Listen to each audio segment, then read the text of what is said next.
Hello दोस्तों, स्वागत है हमारे YouTube चैनल बिकम एसएससीएन में। और इसमें हम लोग पढ़ रहे थे पॉलिटी सब्जेक्ट के बारे में। तो जैसा कि हमने आपको पिछली क्लास में बताया था कि हम किस प्रकार से पॉलिटी को पढ़ने वाले हैं, जो कि आपके आगे आने वाले एग्जाम्स के लिए काफ़ी इंपॉर्टेंट रहने वाले हैं, जो भी टॉपिक हम यहाँ पर कंप्लीट करेंगे। तो जीके को हम इसी तरीके से पढ़ने वाले हैं। अगर आपने अभी तक इंट्रो वीडियो नहीं देखा तो आप उसे ज़रूर देखें। वहाँ पर हमने बताया था कि जीके को हमने जो भी जीके के अलग अलग सेगमेंट हैं, वो हिस्ट्री हो, पॉलिटी हो, जियोग्राफी हो, स्टैटिक जीके हो या फिर साइंस हो, सभी को हम कंप्लीट करेंगे। लेकिन एक सीरियल से, या हम ये कह लें एक सीरीज़ में आपको क्रम से चीज़ें देखने को मिलने वाली है। और सबसे पहले जो हमने सेगमेंट लिया था वो है पॉलिटी। और जो भी आपको यहाँ पर ब्लू दिख रहा है वो हम कंप्लीट कर चुके हैं टॉपिक, यानी पॉलिटी की क्लास यानी डे 1 में हम कंप्लीट कर चुके हैं। संविधान के निर्माण के बारे में हमने पढ़ा था, प्रस्तावना के बारे में पढ़ा था, राज्यों का पुनर्गठन किस प्रकार से किया गया, और नागरिकता के जो भी हमारे अधिनियम थे, जो नियम थे, उनके बारे में हमने पढ़ा था पिछली क्लास में डे 1 में। और आज है पॉलिटी का डे 2। और 10 डेज़ में, यानी हम ये कह लें 10 क्लासेस में हम पॉलिटी को कंप्लीट करने वाले हैं। और दूसरी क्लास है हमारी मूल अधिकार की, यानी जो फंडामेंटल राइट्स हैं उनके बारे में हम पढ़ेंगे आज की इस क्लास में। और ये हमारा डे 2 होगा। फिर उसी प्रकार से हमने आपको सिलेबस भी बताया था कि पॉलिटी के कौन सा टॉपिक हम किस दिन पढ़ने वाले हैं। तो उसके बाद आगे की जो हमारी क्लासेज हैं वो भी आपको देखने को आगे मिलती रहेंगी। इसी प्रकार से क्रम से आप पढ़ते हुए अच्छी तरीके से 10 क्लासेज में पॉलिटी को कंप्लीट कर लेंगे। तो सबसे पहले है यहाँ पर मूल अधिकार। तो चलिए स्टार्ट करते हैं आज की क्लास को और देखते हैं आज का टॉपिक। तो भाग 2 तक हम कंप्लीट कर चुके थे और भाग 3 में ही वर्णन आता है मूल अधिकार का, यानी कि फंडामेंटल राइट्स का। और यहाँ पर हमने जब संविधान के स्रोत के बारे में पढ़ा था तब वहाँ पर हमने आपको बताया था कि जो मूल अधिकार हैं ये हमारे अमेरिका के संविधान से लिए गए हैं और इन्हें भारत का मैग्ना कार्टा भी कहा जाता है। यानी जो भाग 3 है इसे भारत का मैग्ना कार्टा कहा जाता है।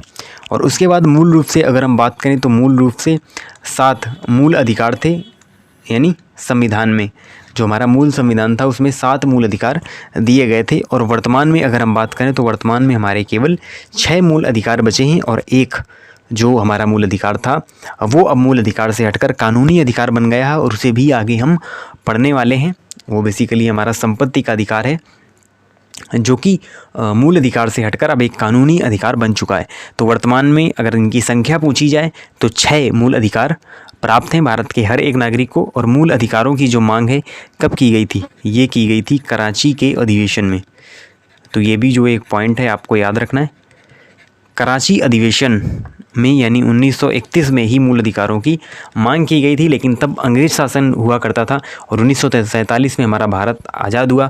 उसके बाद संविधान का निर्माण शुरू हुआ और फिर संविधान में हमने इन चीज़ों को अमेरिका के संविधान से यहाँ पर लिया और मूल अधिकारों को भारत के संविधान में शामिल किया।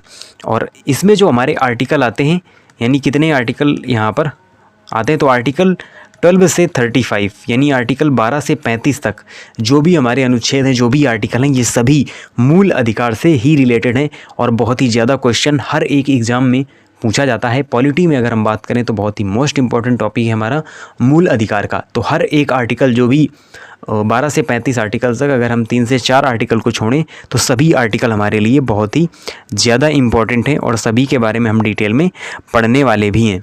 तो सभी आर्टिकल्स के बारे में डिटेल में पढ़ेंगे, कौन कौन हमको मूल अधिकार प्राप्त हैं। ये आपको जर्नल बेस पर भी आपको यहाँ पर पता होना चाहिए। आप वैसे तो कंपटीशन के लिए पढ़ रहे हैं, आप क्वेश्चन सही करने के लिए पढ़ रहे हैं, लेकिन आपको इसका नॉलेज भी होना चाहिए कि कौन से मूल अधिकार हमको दिए गए हैं, क्योंकि इनके लिए आप सुप्रीम कोर्ट में जा सकते हैं अगर आपके मूल अधिकारों का हनन होता है। तो कहीं ना कहीं ये वाद योग्य भी हैं। और तो यहाँ पर अब हम बढ़ते हैं आगे और देखते हैं अपने मूल अधिकारों के बारे में। और उससे पहले जो 2 से 3 आर्टिकल हैं वो हम आपको बता देते हैं, बाकी फिर हमारे मूल अधिकार शुरू हो जाएंगे। तो जो आर्टिकल 12 है, जहाँ से इसकी शुरुआत है, इसमें बात की गई है राज्य की परिभाषा की। तो राज्य से आप ये ना समझें कि राज्य का मतलब होता है कोई एक स्टेट, वो तो खैर अलग मतलब होता ही। लेकिन यहाँ पर जो पॉलिटी में या संविधान में जिस राज्य की बात की गई है उसमें आपकी बेसिकली राज्य तो शामिल हैं ही, साथ ही साथ जो सरकार है वो भी शामिल है। और कुछ हमारी जो बड़ी कंपनियां हैं वो भी राज्य की ही श्रेणी में आती हैं, उनको भी एक प्रकार से राज्य ही कहा जाता है। तो ये हमारा हो गया आर्टिकल 12। और आर्टिकल 13 में मूल अधिकारों से ही रिलेटेड कुछ प्रावधान दिए गए हैं जो कि हमारे लिए इम्पोर्टेंट नहीं है। हमारे लिए जो इम्पोर्टेंट है वो हैं हमारे मूल अधिकार। और ये 6 मूल अधिकार हैं और इन्हीं में आपके पूरे आर्टिकल कंप्लीट आर्टिकल आपके आते हैं। तो ये 6 अधिकार आपको याद रखने और इनके अंदर भी डिटेल में हम लोग पढ़ने वाले हैं, क्योंकि उनसे भी आपकी डायरेक्ट आर्टिकल से क्वेश्चन पूछे जाते हैं। अब जैसे देखिए बात आती है समानता का अधिकार, तो ये हमारा एक अधिकार है। अब समानता का अधिकार है जो ये आपका आर्टिकल 14 से आर्टिकल 18 तक, यानी 14 से 18 तक आपका दिए हुए जो भी अनुच्छेद दिए हुए, जो भी आर्टिकल दिए हुए, ये हमारे समानता के अधिकार से रिलेटेड है। और समानता के तो ये आपके हो गए 5 प्रकार की लगभग जो समानता है वो हमको दी गई है। तो ये भी देखिए क्वेश्चन पूछा जा चुका है एसएससी के एग्ज़ाम में कि कितने प्रकार की जो समानता है वो हमको दी गई है। तो देखिए 5 आर्टिकल इसमें शामिल है, तो 5 प्रकार की समानता हमको दी गई है। फिर स्वतंत्रता का अधिकार, और ये आपको मिलेगा आर्टिकल 19 से आर्टिकल 22 तक। तो ये आपके हुए 4 प्रकार की जो स्वतंत्रता है वो आपको दी गई है। फिर है शोषण के विरुद्ध अधिकार, और शोषण के विरुद्ध जो अधिकार है वो आपका आर्टिकल 23 से 24, यानी आर्टिकल 23 और 24 में जो बात की गई है वो शोषण के विरुद्ध अधिकार की गई है। फिर आती है धर्म की स्वतंत्रता, और धर्म की जो स्वतंत्रता है ये आपकी आर्टिकल 25 से आर्टिकल 28 तक दी गई है।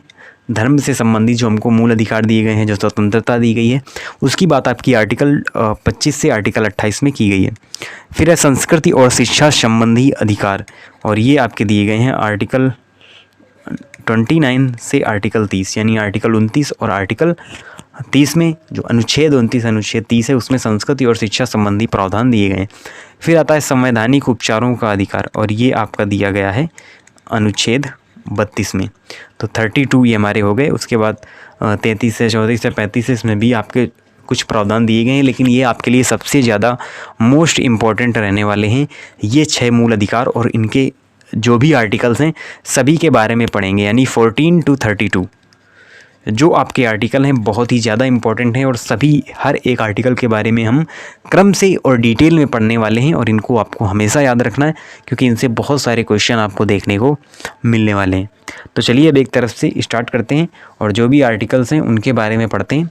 14 to 32, और ये नाम जो 6 नाम आप देख रहे हैं ये तो आपको याद ही रखने हैं कि समानता का जो अधिकार है, स्वतंत्रता का अधिकार है, किस आर्टिकल से किस आर्टिकल तक है, शोषण के विरुद्ध अधिकार है, धर्म की स्वतंत्रता है, संस्कृति और शिक्षा संबंधी स्वतंत्रता है, उसके बाद संवैधानिक उपचारों का अधिकार है।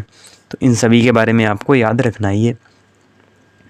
अब देखिए आता है सबसे पहले ये जो नंबर आप देख रहे हैं ये सभी आपको याद रखने, ये सभी अनुच्छेद हैं, यानी कि आर्टिकल के नंबर हैं। ये ऐसे ही नंबर नहीं लिखे, ये आर्टिकल के नंबर हैं, तो ये आपको याद रखना है। बार बार यहाँ पर लिखा नहीं गया है, लेकिन आपको याद रखना है कि आर्टिकल की ही बात की जा रही है। तो आर्टिकल 14 में बात की गई है विधि के समक्ष समता, और विधि माने क्या होता है? विधि माने होता है कानून। तो कानून के समक्ष समानता, समानता की यहाँ पर बात की गई है। तो देखिए जैसा कि आपको पता है भारत में अगर हम बात करें तो सबके लिए जो कानून है वो समान है। कोई भी अधिकारी हो, कोई भी अमीर पर्सन हो, कोई भी गरीब पर्सन हो, किसी के साथ भेदभाव नहीं किया जाएगा। सभी को कानून के समक्ष समान समझा जाएगा, यानी जो सज़ा एक गरीब व्यक्ति को दी जाएगी वही सज़ा एक अमीर व्यक्ति को भी दी जाएगी। और कुछ इसका जो अपवाद है वो ये है कि पद में रहते हुए आप राष्ट्रपति है, उस पर कोई कार्यवाही नहीं कर सकते। तो ये एक थोड़ा सा अपवाद होता है। बाकी जो भी पर्सन है भारत में रहने वाला, उसमें सज़ा देने में यानी कानून के समक्ष सभी को क्या समझा जाएगा?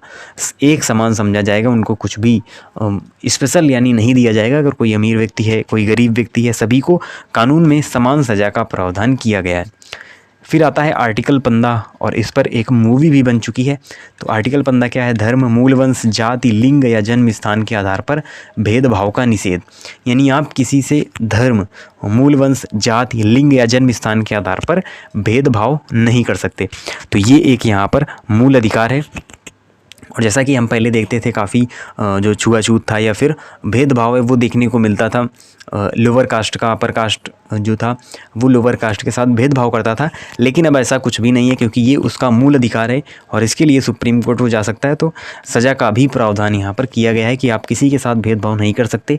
सार्वजनिक स्थान में या जनरली अगर हम बात करें, कोई धर्म हो, मूल वंश हो, कोई जाति हो या लोअर कास्ट है या फिर लिंग है, जन्म स्थान के आधार पर आप भेदभाव नहीं कर सकते। तो ये हो गया आर्टिकल 15। फिर आता है आर्टिकल 16, और इसमें बताया गया है लोक निवेदन के विषय में अवसर की समानता। अवसर की समानता का मतलब है जैसा कि आप देखते हैं कि आप एसएससी की जैसे तैयारी कर रहे हैं, एसएससी सीएचएसएल का आपने फॉर्म डाला, सीजीएल का डाला, एमटीएस का डाला, तो इसमें क्या है, जो अगर कोई यहाँ पर नोटिफिकेशन निकाला गया तो उसमें कोई भी आवेदन कर सकता है, यानी सभी को अवसर की समानता है। तो इसमें कोई भी आवेदन कर सकता है जो भी उसके लिए एलिजिबल है, तो वो उसको अवसर की समानता दी गई है लोक नियोजन के विषय में। और साथ ही साथ यहाँ पर अगर हम बात करें तो जो आरक्षण है वो भी आपको देखने को मिलता है, तो वो भी कहीं ना कहीं इसी का पार्ट है। लोक नियोजन में अवसर की समानता दी गई है। और इसमें देखिए जो कुछ स्पेशल है, यानी महिलाओं को कुछ स्पेशल यहाँ पर दिया जाएगा, बच्चों को यहाँ पर स्पेशल जो छूट है, जैसा कि आप आरक्षण में देखते हैं जो भी लोअर कास्ट होती है SC ST के लिए जो क्वालिफाइंग मार्क हैं वो कम रखे जाते हैं, तो ये एक उनको रिजर्वेशन प्रदान किया जाता है जिससे उनको भी बराबरी में लाया जा सके। तो ये आप एक उसका यानी कि हम ये अपवाद कर लें, उसमें ही वो यहाँ पर शामिल होता है। बाकी लोक नियोजन में अगर कोई जॉब आ रही है तो इसके लिए सभी को यहाँ पर समानता सबके साथ की जाएगी, सभी लोग यहाँ पर उस फॉर्म को भर सकते हैं, सभी के लिए अवसर की समानता है। ऐसा नहीं कि आपने नोटिफिकेशन निकालो और कुछ स्पेशल लोगों को आपने उसमें यानी भर्ती कर लिया, तो ऐसा कुछ भी होने वाला नहीं है। बाकी महिलाएं हैं, बच्चे हैं, अनुसूचित जाति हैं, उनके उत्थान के लिए कार्य किए जा सकते हैं। जैसा कि आप देखते हैं जो OBC है 27% आरक्षण प्राप्त है, जो EWS है 10% उसको आरक्षण प्राप्त है। तो इस प्रकार से जो आरक्षण है वो हमको देखने को मिलते हैं। तो ये सब इसी के अंतर्गत आते हैं। लोक नियोजन में अवसर की जो समानता है वो यहाँ पर दी गई है। फिर आता है आर्टिकल 17 और इसमें है अस्पृश्यता का अंत, यानी ये छुआछूत ही है बेसिकली, उसका अंत किया गया है। यानी आप किसी के साथ भेदभाव नहीं कर सकते, यानी छुआछूत आप किसी के साथ नहीं कर सकते। उसका ये मतलब है जैसा कि हमको देखने को मिलता था पहले के समय में, जो अपर कास्ट थी लोअर कास्ट के साथ कैसा दुर्व्यवहार का वहाँ पर देखने को मिलता था, उनको छूना नहीं है, इस प्रकार से बताया जाता था। तो इसका अंत किया गया है आर्टिकल 17 के अंतर्गत। फिर आता है आर्टिकल 18 और इसमें है उपाधियों का अंत।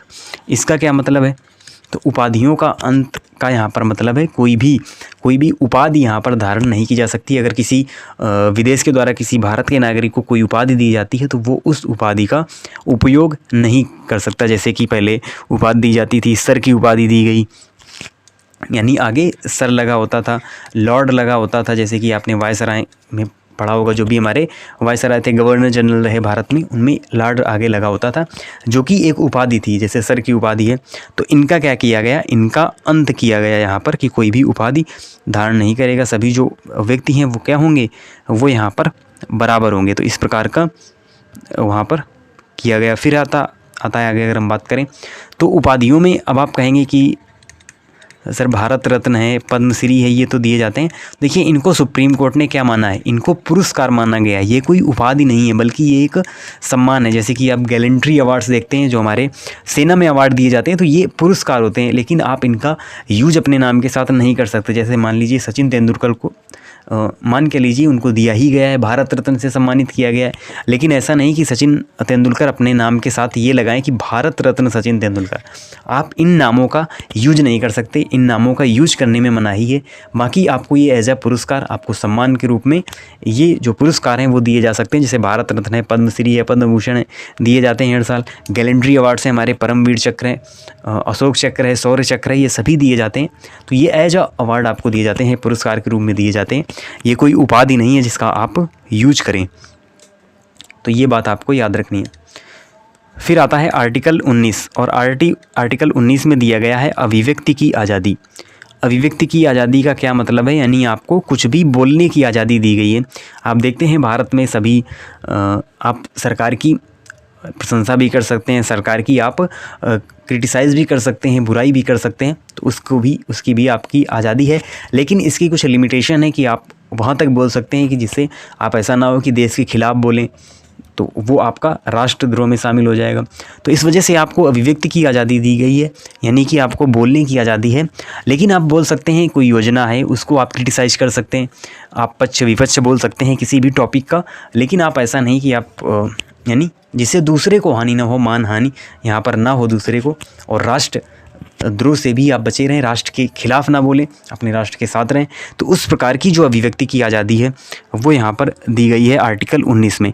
और सुप्रीम कोर्ट ने जो इंटरनेट की स्वतंत्रता है वो भी दी है आर्टिकल 19 के अंतर्गत। तो ये भी आपको याद रखना है। आपको इंटरनेट की स्वतंत्रता, जैसा कि आप देखते हैं लगभग कहीं कहीं पर, जैसे जम्मू कश्मीर में हमने देखा 6 से 7 महीने तक इंटरनेट को बंद रखा गया। तो अब सुप्रीम कोर्ट ने इंटरनेट की स्वतंत्रता दी है कि आप इंटरनेट का एक्सेस कर सकते हैं, भले ही कुछ अगर ज़्यादा सिचुएशन यहाँ पर क्रिटिकल होती है तो फिर इंटरनेट को बंद किया जा सकता है। वैसे आपको इंटरनेट की स्वतंत्रता दी गई है। फिर आगे आता है आर्टिकल 20, और आर्टिकल 20 में अपराधों के लिए दोष सिद्धि का प्रावधान किया गया है। यानी इसको इसलिए लाया गया है कि जिससे मनमानी तरीके से यहाँ पर सज़ा ना दी जाए, यानी कोई निर्दोष व्यक्ति है उसको भी मनमानी तरीके से सज़ा दी जा रही है। तो अपराध अगर आपने किया भी है तो आपके लिए दोष सिद्धि की जो व्यवस्था है वो यहाँ पर की गई है। यानी दोष सिद्धि का मतलब है आपने दोष को सिद्ध कर सकते हैं, आप गवाही दे सकते हैं अपने यानी अपने अपराध के लिए, और उसके अलावा एक ही व्यक्ति को एक से अधिक बार सज़ा नहीं दी जा सकती, इसका भी प्रावधान यहाँ पर किया गया है। तो ये बात भी आपको इससे रिलेटेड याद रखनी है कि एक ही व्यक्ति को आप बार बार सज़ा नहीं दे सकते। तो अपराधों के लिए जो दोष सिद्धि है वो भी हमको देखने को यहाँ पर मिलती है आर्टिकल 20 में। फिर आता है आर्टिकल 21, और ये है आपका मोस्ट इम्पॉर्टेंट आर्टिकल, क्योंकि आर्टिकल 21 में प्राण एवं दैहिक स्वतंत्रता का संरक्षण दिया गया है। यानी इसे ही हम कहते हैं जीवन जीने का अधिकार जो है वो दिया गया है आर्टिकल 21 में। और जो स्वास्थ्य का अधिकार है वो भी आपका इसी के अंतर्गत आता है। प्राण एवं दैहिक स्वतंत्रता यानी सभी को जीवन जीने का एक अधिकार है, ये उसका मूल अधिकार है। इसमें आपका स्वच्छ जल, स्वच्छ वायु आदि भी सम्मिलित होते हैं, और कई सारे केसेस देखे गए सुप्रीम कोर्ट में यहाँ पर आर्टिकल 21 से रिलेटेड। तो 21 में हमको जीवन जीने का अधिकार दिया गया है आर्टिकल 21 के अंतर्गत। तो प्राण एवं दैहिक स्वतंत्रता का जो संरक्षण है वो हमारा होता है आर्टिकल 21। और इसमें फिर एक आर्टिकल और जोड़ा गया, आर्टिकल 21A। ये भी आपको याद रखना है, काफ़ी इम्पोर्टेंट है, और ये है शिक्षा का अधिकार। शिक्षा का अधिकार जोड़ा गया आर्टिकल 21 के अंतर्गत, जिसमें 6 से 14 वर्ष के बच्चों को जो शिक्षा है वो देना एक प्रकार से मूल अधिकार उसको बनाया गया आर्टिकल 21A को। तो ये आपको याद रखना है कि आर्टिकल 21 में शामिल किया गया यहाँ पर शिक्षा के अधिकार को। तो शिक्षा का अधिकार भी एक मूल अधिकार है, यानी मूल अधिकार की श्रेणी में इसको रखा गया है। उसके अलावा अगर हम बात करें आगे, तो इसे जोड़ा गया था 2002 यानी 86वें संविधान संशोधन 2002 में इसे जोड़ा गया था आर्टिकल 21A को, जो कि एक प्रारंभिक शिक्षा का अधिकार है और मूल अधिकार की श्रेणी में आता है। फिर आता है आपका आर्टिकल 22, और आर्टिकल 22 में कुछ दशाओं में गिरफ्तारी से संरक्षण दिया गया है। गिरफ्तारी से संरक्षण का यहाँ पर मतलब है कि गिरफ्तारी से संरक्षण आप 24 घंटे में आपको मजिस्ट्रेट के सामने पेश करना होता है, गिरफ्तारी से संरक्षण होता है। और उसके अलावा इसी प्रकार से आपको गवाही देने का भी अधिकार दिया जाता है, गिरफ्तारी से संरक्षण प्रदान होता है, और जब न्यायालय कहता है तभी आपको कस्टडी में लिया जा सकता है, उसके अलावा नहीं। तो ये आपका कुछ दशाओं में गिरफ्तारी से संरक्षण का जो प्रावधान है आर्टिकल 22 में किया गया है। उसके बाद अगर हम बात करें तो इसमें जो 24 घंटों में अगर हम बात करें तो मजिस्ट्रेट के समक्ष प्रस्तुत करना होता है। ऐसा नहीं कि पुलिस आपको ले गई और फिर बराबर 24 घंटे से ज़्यादा 2 से 3 दिनों तक आपको थाने में या पुलिस स्टेशन में ही रखा जा सकता है, ऐसा बिल्कुल भी नहीं है। तो इसके लिए एक प्रकार से संरक्षण ही है जो आपको प्रदान किया गया है। और वो कुछ नियम पहले हुआ करते थे, जैसे हम देखते थे कि बिना आपको नोटिस के आधार पर, शक के आधार पर केवल उठा लिया जाता था, तो वो अब नहीं देखने को मिलता। फिर है आर्टिकल 23। तो आर्टिकल 23 है जो इसमें मानव के बलाश्रम और दुर्व्यवहार का प्रतिषेध किया गया है। यानी मानव के बलाश्रम का यहाँ पर मतलब है जो दुर्व्यापार है मानव का किया जाता था, यानी मनुष्यों का बेचने का जो यहाँ पर कृत्य किया जाता था, इसका प्रतिषेध यानी इसको यहाँ पर इसका निषेध किया गया है, रोका गया है, प्रतिषेध किया गया है कि आप मानव का व्यापार नहीं कर सकते, बलाश्रम नहीं कर सकते, श्रम नहीं करवा सकते, जैसे कि छोटे बच्चों से काम कराना, उसका तो आपका दिया हुआ है आर्टिकल 24 में। यहाँ पर मानव के दुर्व्यापार की बात की गई है, यानी जैसे पहले मनुष्य को बेच दिया जाता था, जो लेबर लोग हुआ करते थे, यानी जो श्रमिक हुआ करते थे उनको बेच दिया जाता था दूसरे देशों में, या जो बड़ी बड़ी कंपनियां थी वो क्या कहती इन मनुष्यों को खरीद लेती थी, फिर उनसे गुलामी करवाई जाती थी। तो उसका प्रतिषेध यहाँ पर किया गया है आर्टिकल 23 के अंतर्गत। और आर्टिकल 24 में कारखानों आदि में बालकों के नियोजन का प्रतिषेध किया गया है। यानी आप कारखानों आदि में जैसा कि आप देखते हैं बोर्ड भी लगे होते हैं कि बाल श्रम निषेध है, तो बाल श्रम आप नहीं करवा सकते कारखानों में, इसका निषेध किया गया है, प्रतिषेध किया गया है। क्योंकि ऊपर हमने शिक्षा का अधिकार भी दिया मूल अधिकार के रूप में कि जो भी 6 से 14 वर्ष के बच्चे हैं उनको प्रारंभिक शिक्षा बिल्कुल मिलनी ही चाहिए, उनको श्रम यहाँ पर नहीं करवाया जा सकता। तो कारखानों आदि में बालकों के नियोजन पर पूरी तरीके से रोक है, ये प्रतिषेध है। फिर आता है अगला आर्टिकल 25। तो आर्टिकल 25 में अंतःकरण की और धर्म को अबाध रूप से मानने की स्वतंत्रता है। तो देखिए ये स्वतंत्रता दी गई है धर्म से संबंधित, यानी आप हिंदू धर्म माने, आप मुस्लिम धर्म माने, आप सिख धर्म माने, या आप ईसाई धर्म माने, उसके अलावा आप कोई भी धर्म यहाँ पर आप मान सकते हैं। ये आपकी स्वतंत्रता है कि आप कौन सा धर्म मानना चाहते हैं, तो आप उस धर्म को आराम से मान सकते हैं। कोई भी यहाँ पर देश का कोई भी एक पर्टिकुलर धर्म नहीं है। अंतःकरण से आपको धर्म को अबाध रूप से मानने की स्वतंत्रता है। और साथ ही साथ आर्टिकल 26 में फिर यहाँ पर दी गई है धार्मिक कार्यों के प्रबंधन की स्वतंत्रता। तो ये भी आपका एक मूल अधिकार है कि आप अपने धर्म के जो कार्य हैं वो आप आसानी से कर सकते हैं। जैसा कि हम देखते हैं हमारे जो धार्मिक कार्यक्रम होते हैं वो भी हम समय समय पर अपने करते हैं। तो जो भी जिस धर्म से बिलोंग करता है वो अपने कार्यक्रम, अपने जो कार्य हैं धार्मिक कार्य वो कर सकता है, वो उसको उसकी पूरी स्वतंत्रता यहाँ पर दी गई है। जैसे कि हम देखते हैं कुछ हमारे इस्लामिक कंट्रीज़ हैं, तो वहाँ पर जो भी इस्लाम के लोग होते हैं उन्हीं को केवल उन कार्यों को करने की स्वतंत्रता होती है। बाकी कोई धर्म आप मान रहे हैं तो वहाँ पर उनका शोषण किया जाता है। इस प्रकार की चीज़ें आपको भारत में देखने को नहीं मिलेंगी, क्योंकि हमारे देश में धर्म को, आपको किसी भी धर्म को मानने की स्वतंत्रता दी गई है। फिर है आर्टिकल 27 और इसमें है विशेष धर्म को संपोषित करने वाले करों के बारे में स्वतंत्रता। यानी किसी विशेष धर्म को जैसे बढ़ाना है, फंड देना है, तो उससे रिलेटेड जो कर हैं उनके बारे में भी स्वतंत्रता दी गई है। कुछ इसकी लिमिटेशंस हैं, लेकिन यहाँ पर आप उनको संपोषित कर सकते हैं, यानी फ़ंड दे सकते हैं। फिर है आर्टिकल 28 और आर्टिकल 28 में बात की गई है कुछ शिक्षा संस्थाओं में धार्मिक शिक्षा या उपासना में उपस्थित होने के बारे में स्वतंत्रता। तो देखिए कुछ शिक्षा संस्थाएं जैसे अलग अलग धार्मिक जो शिक्षा संस्थाएं होती हैं उनमें भी आपको देखने को मिलता है कि वहीं पर उन्हीं धर्म से रिलेटेड उपासना होती है, शिक्षा होती है, तो उसमें भी आपको उपस्थित होने की जो स्वतंत्रता है वो दी गई है। फिर आता है आर्टिकल 29 और इसमें अल्पसंख्यक वर्गों के हितों का संरक्षण किया गया है, यानी जो माइनॉरिटीज़ हैं उनके हितों का संरक्षण किया गया है आर्टिकल 29। तो आपसे पूछा जाए अगर अल्पसंख्यक वर्ग से कौन सा आर्टिकल रिलेटेड है तो वो है आर्टिकल 29, ये आपको याद रखना है। फिर है आर्टिकल 31, तो आर्टिकल 31 यहाँ पर आता है और आर्टिकल 30 यहाँ पर हो गया संस्कृत से रिलेटेड जो यहाँ पर बात की गई थी, वो आर्टिकल 30 यहाँ पर लिखने में छूट गया है।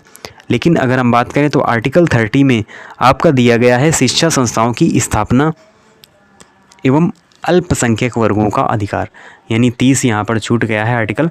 तो आर्टिकल 30 में क्या दिया गया है, शिक्षा संस्थाओं में कुछ अगर हम बात करें, अगर आप शिक्षा संस्थाओं की स्थापना करना चाहते हैं तो वो भी आपकी एक आपका मूल अधिकार है, आपकी स्वतंत्रता है कि आप शिक्षा संस्थाओं की स्थापना कर सकते हैं।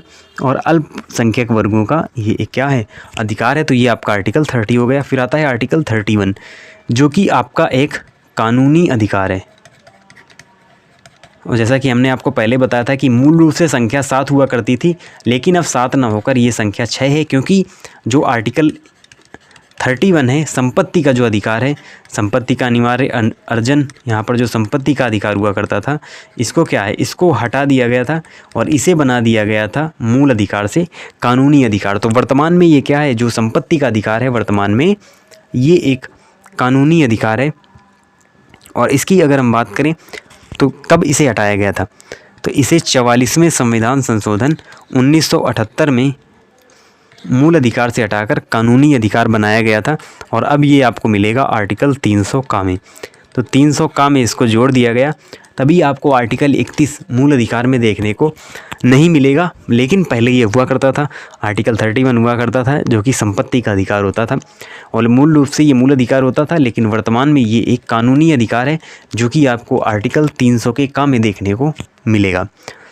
फिर है यहाँ पर आर्टिकल 32 और आर्टिकल 32 में संवैधानिक उपचारों का जो अधिकार है वो दिया गया है और ये एक प्रकार से संरक्षण प्रदान करता है मूल अधिकारों के रूप में। अगर आपके मूल अधिकारों का उल्लंघन हो रहा है तो आप सीधे यहाँ पर सुप्रीम कोर्ट तक जा सकते हैं। इसकी आपको यहाँ पर स्वतंत्रता दी गई है। और इसके अलावा इसमें क्या किया जाता है, इसमें 5 प्रकार की जो रिट हैं वो जारी की जाती हैं। ये आप न्यायपालिका में भी पढ़ेंगे कौन कौन सी वो रिट हैं। सुप्रीम कोर्ट और हाई कोर्ट दोनों के द्वारा जारी की जाती हैं ये रिट, जिनसे संरक्षण यहाँ पर प्राप्त होता है। और नाम आपको याद रखना है और इनके बारे में डिटेल में हम न्यायपालिका वाले क्लास में पढ़ेंगे। तो बंदी प्रत्यक्षीकरण, जैसे ये हमारी एक रिट हो गई और दूसरी रिट हो गई परमादेश। देखिए नाम से स्पष्ट है, परम आदेश यानी आदेश हो गया किसी सरकारी कर्मचारी को, यानी किसी कर्मचारी को ही आदेश दिया जाता है। परमादेश होता है जो किसी लोक अधिकारी को आदेश कोर्ट दे सकता है, ये कोर्ट के द्वारा ही जारी की जाने वाली रिटें। फिर है प्रतिषेध, ये भी क्या है, ये भी एक रिट है। फिर उसके बाद आता है उत्प्रेषण, तो ये हो गया आपका उत्प्रेषण। फिर उसके बाद आता है उत्प्रेषण हो गया। फिर है अधिकार परीक्षा,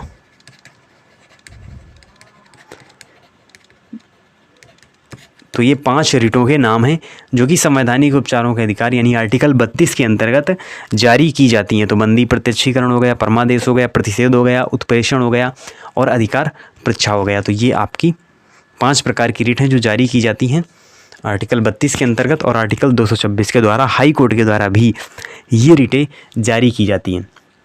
तो ये आपकी पूरी थ्योरी थी मूल अधिकार से रिलेटेड। इतने ही पॉइंट से आपके क्वेश्चन देखने को मिलेंगे मूल अधिकार से जो भी क्वेश्चन पूछे जाएंगे। और अब हम यहाँ पर कुछ क्वेश्चंस करने वाले हैं। जैसा कि आपको पता है हम डेली क्लासेस में थ्योरी प्लस क्वेश्चंस को यहाँ पर कंप्लीट करते हैं। तो अब हम क्वेश्चंस को करने वाले हैं और क्वेश्चन में भी हम ये प्रयास करते हैं कि आपको थोड़े से टफ क्वेश्चन कराए जाएँ, क्योंकि थ्योरी तो आपने पढ़ी ली है, उन्हीं से क्वेश्चन बनते हैं तो फिर उनका क्या लेना देना। तो थोड़ा सा हाई लेवल यानी स्टेट पीसीएस लेवल के क्वेश्चन आपको देखने को मिलेंगे। क्वेश्चन आपके 5 ही होंगे लेकिन अच्छे लेवल के क्वेश्चन होंगे, जिससे थोड़ी आपको और भी एडिशनल इन्फॉर्मेशन मिल सके। तो पहला क्वेश्चन है, भारतीय संविधान के अंतर्गत निम्नलिखित में से किसे मूल अधिकारों का संरक्षक माना जाता है। यानी अगर आपके मूल अधिकारों का हनन हो रहा है तो आप क्या करेंगे, आप संसद को बताएंगे, राष्ट्रपति को बताएंगे, न्यायपालिका को बताएंगे या प्रधानमंत्री को बताएंगे। तो जो मूल अधिकारों का संरक्षक है वो माना जाता है न्यायपालिका को, क्योंकि इसके लिए आप सुप्रीम कोर्ट जा सकते हैं। अगर आपके मूल अधिकारों का हनन हुआ है तो आप सुप्रीम कोर्ट में सीधे यहाँ पर जा सकते हैं, सुप्रीम कोर्ट। तो इसे ही संरक्षक माना जाता है। फिर है मौलिक अधिकार क्या हैं, आपको बताना है जो मूल अधिकार हैं वो क्या हैं। वाद योग्य हैं, अवाद योग्य हैं, लचीले हैं, कठोर हैं। देखिए जो आपके मौलिक अधिकार हैं ये वाद योग्य हैं। वाद योग्य का मतलब है आप इनके हनन के लिए सुप्रीम कोर्ट तक जा सकते हैं। तो ये एक प्रकार से डिबेटेबल हैं, वाद योग्य हैं। तो इसका जो सही आंसर होगा वो होगा ए नंबर। अगला क्वेश्चन है, भारत के संविधान का कौन सा अनुच्छेद अपनी पसंद के व्यक्ति से विवाह करने के किसी व्यक्ति के अधिकार को संरक्षण देता है। यानी कोई व्यक्ति है वो अपनी पसंद के व्यक्ति से विवाह करना चाहता है और उसकी एज 18+ होनी चाहिए, इसके नीचे तो वो नाबालिग की श्रेणी में आ जाएगा, तब वो ऐसा नहीं कर सकता। लेकिन 18+ की अगर हम बात करें तो अपनी पसंद के किसी व्यक्ति से विवाह करने का जो ये उसका अधिकार है ये उसके जीवन का अधिकार है। यानी आर्टिकल 21 के अंतर्गत ये आता है। उसको जीवन जीने का अधिकार है, अपने हिसाब से अपने पसंद के व्यक्ति से विवाह करने का अधिकार है। तो ये उसको संरक्षण प्रदान करता है आर्टिकल 21। फिर है, भारत के संविधान के तहत निम्न में से कौन सा मौलिक अधिकार नहीं है। तो 6 प्रकार के आपको अधिकार बताए गए थे, जिनमें समता का अधिकार था, स्वतंत्रता का अधिकार था, नागरिकता का, शोषण के विरुद्ध अधिकार था, यानी नागरिकता का अधिकार यहाँ पर कोई अधिकार नहीं है। तो ये कोई मूल अधिकार तो है नहीं नागरिकता का अधिकार, तो इसीलिए ये हमारा सही आंसर यहाँ पर हो जाएगा। फिर है, निम्न में से किस न्यायाधीश को जनहित याचिका का जनक माना जाता है। जनहित याचिका का मतलब है PIL। तो जनहित याचिका का बेसिकली मतलब ये होता है कि कोई भी व्यक्ति कोई भी व्यक्ति या किसी संस्था की तरफ से वो क्या कर सकता है, एक कोई सोशल मुद्दा है, सोशल इशू है, तो उसके खिलाफ केस कर सकता है सुप्रीम कोर्ट या फिर किसी कोर्ट की अगर हम बात करें तो ये वहाँ पर ऐसा कर सकता है। और इसकी जो शुरुआत है, इसके जो जनक है, किस न्यायाधीश को माना जाता है PIL का जनक, तो वो है PN भगवती। तो देखिए PIL है और उनका नाम भी है PN भगवती, तो इससे आपको याद रखना है PN भगवती को PIL का जनक माना जाता है, यानी जनहित याचिका का जनक माना जाता है। और देखिए नाम से ही स्पष्ट है, जनहित, यानी जन के हित के लिए जो याचिका की गई, जो याचिका दायर की गई, उसको ही क्या कहते हैं, जनहित याचिका कहते हैं, PIL कहते हैं। और उसके अलावा अगर हम बात करें यहाँ पर तो लोकहितवाद भी इसे कहते हैं, और कोई भी व्यक्ति या संस्था यहाँ पर उसके द्वारा PIL को दायर किया जा सकता है। तो ये हमारी आज की क्लास थी, जिसमें हमने डे 2 में पढ़ा यहाँ पर मूल अधिकारों के बारे में। तो कुछ हमने इसकी थ्योरी की, फिर इसके क्वेश्चन किए। तो आप इसी तरीके से चैनल से जुड़े रहें। बिकम SSCN यूट्यूब चैनल को आप यहाँ पर लाइक, शेयर और सब्सक्राइब ज़रूर करें। मिलते हैं आपसे नेक्स्ट क्लास में, यानी नेक्स्ट अगले टॉपिक में, और तब तक के लिए धन्यवाद।